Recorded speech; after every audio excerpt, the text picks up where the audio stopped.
In this video, I'll show you how you can fix Fortnite Unavailable on Epic Games Launcher.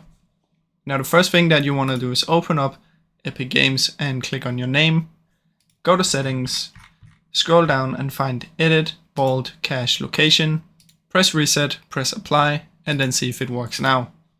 If it still doesn't, you want to press on the three dots on Fortnite, and then you want to open up something called Manage, and there should be a Verify Files. Now, if you don't have this option, it's because you're having the update for Fortnite, so you need to update it completely, and as you can see, mine is updating. But you would click on this, press Manage, and then there should be a Verify Files at the top. Now, like I said, it needs to be updated before you can do it, so I cannot do it right now. Now, once you've done that, if it's still not working, what you should do is you should close down Epic Games completely.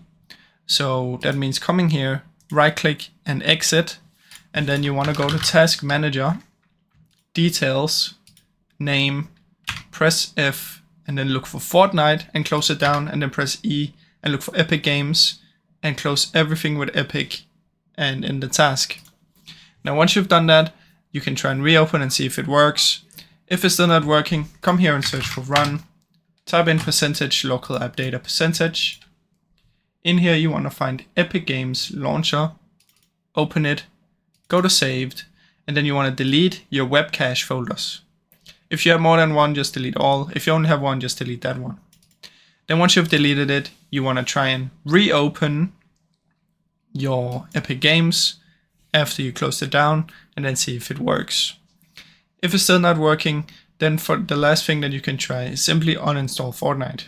So click on this and you should see an uninstall button when it's done updating, or you can just come to apps and features in here, search for Fortnite, and then click on it and uninstall. Now obviously, since mine is not done here, I don't have it, so you have to wait for it to be completely done with installing and updating. Now once that is done, you can uninstall it, and once you've uninstalled it, it should also hopefully work. Now I really hope you enjoyed this video. If you did, please leave a like and subscribe, as it helps me out a ton. Thank you so much for watching.